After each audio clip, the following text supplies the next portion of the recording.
Economia Nacional. Para falar sobre este assunto, está aqui no estúdio conosco a advogada e supervisora da carteira securitária do Escritório Lima e Pêgulo Advogados, Rosiane Abreu. Bom dia, seja muito bem-vinda. Bom dia, obrigada.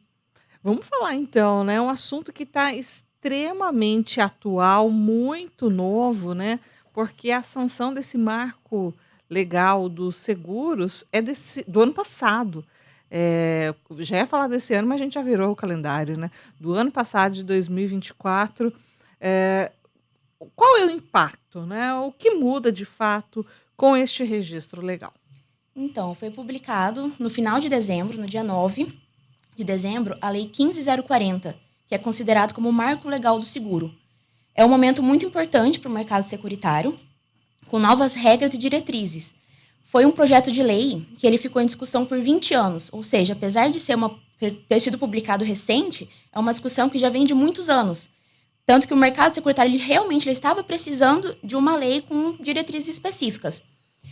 Atualmente, o contrato securitário ele é disciplinado no Código Civil e no Código de Defesa do Consumidor e passa, então, a ter uma lei específica. Foi realmente um marco de proteção pro segurado e de equilíbrio contratual para ambas as partes. Essa lei ela abrange o mercado securitário como um todo. Você comentou, né, que já era uma situação que necessitava de uma atualização. Por quê?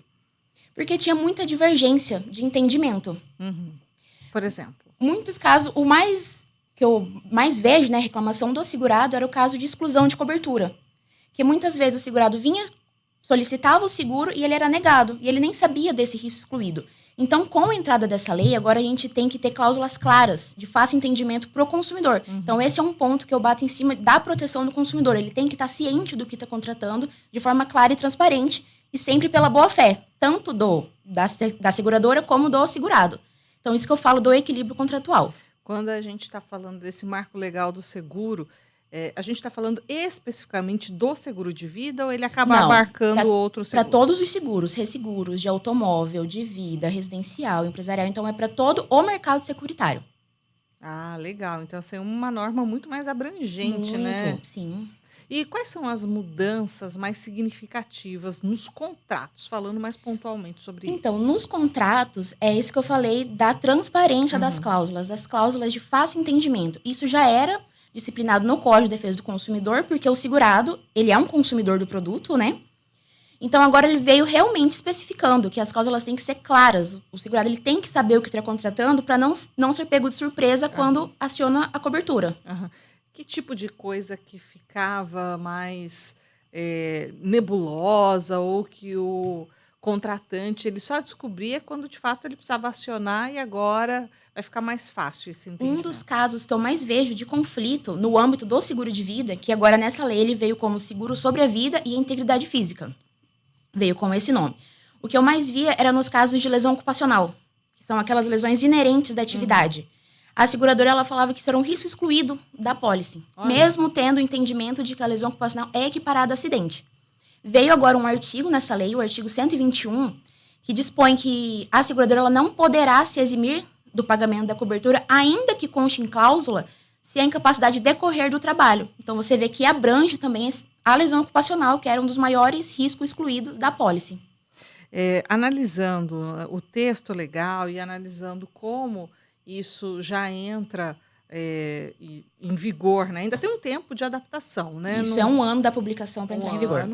Um ano dessa publicação, para que também todo o mercado se ajuste adapte, e entenda como isso vai ser colocado em prática. Sim, vai ser um cenário desafiador, né, para as companhias seguradoras. Eu vejo também como um cenário benéfico para o consumidor, que está mais protegido. Esse um ano será tempo suficiente para isso, para essa adequação? Olha, eu acredito que não. Precisa. Você vê que pelo tempo ficou 20 anos em discussão. Então, em um ano, eu acredito que ainda terá muita divergência de entendimento, né? Mas vamos fazer o possível para ser adaptado da melhor forma para o consumidor. Olha só, né? Literalmente vai aprender caminhando junto com o funcionamento da lei. Isso. Doutora, olhando para o marco legal do seguro, ele é uma lei que nasce moderna ou ele já nasce com atrasos? Ele nasce com atrasos. O mercado securitário, muito tempo, ele está deficitário de uma lei específica, porque a gente ficava meio que vagando. não tinha, né, essa lei específica para a gente seguir. Então, eu vejo o marco legal como um momento de extrema importância para o mercado securitário. Será que daqui a algum tempo a gente vai ter que passar por uma atualização, inclusive, já desse marco legal? Sim, com certeza. Já começamos, né, a pensar em novas teses, a implementar novas teses, trazendo já esse marco legal do seguro. Aham. Que tipo de situação que já merece uma atenção, inclusive? Esses casos que eu vejo que tem muita divergência do risco excluído, como eu havia dito, porque como eu trabalho nessa parte do seguro de vida, do seguro de pessoas, é um ponto que realmente precisa dessa Olha adaptação só. imediata. Bom, e falando aí, você falou do seguro de vida, né? Qual que é a principal negativa da seguradora para o pagamento do prêmio de seguro de vida coletivo? O que é que muda com essa lei? Então, novamente, a gente bate no ponto do risco excluído. A principal reclamação do segurado é isso, da exclusão da cobertura no momento que ele está mais precisando, que ele está mais frágil, que decorreu de uma incapacidade que veio da atividade laboral. Uhum. Passei anos trabalhando, desenvolvi uma lesão ocupacional, a famosa LER, a lesão por esforço Aham. repetitivo. Pago um seguro para me ver protegido nesses casos. Peço e vem uma negativa. Então, o segurado é pego de surpresa. Então, agora vem novamente esse artigo 121 que quebra esse argumento da seguradora. Então, a seguradora agora ela não poderá se eximir do pagamento. Olha só, né? Quer dizer, são situações que realmente elas vão sendo ajustadas e trazem um pouco uma, um acompanhamento do que o Código de Defesa do Consumidor também traz como proteção, né, doutora? Isso, e nessa lei também veio que no caso de divergência, no conflito de interesses, o Perfeito. consumidor terá prioridade. Então, ainda que a seguradora fale, está explicado isso no contrato e o segurador demonstra que ele não tinha como saber, Uhum. prevalecerá, então, a prioridade dele nessa divergência de... Olha só, né? É isso. É trazer mais proteção, é garantir que o cidadão tenha aí os seus direitos segurados, né? Acho que é mais nesse sentido que a gente deve caminhar, né, doutora? Isso é um marco realmente muito importante. Eu vejo como um momento de extrema proteção para o vulnerável, que é o consumidor nessa relação contratual. Então, vai trazer um equilíbrio e melhorará com certeza para o segurado. Que Eu vejo bom. como um cenário bem benéfico.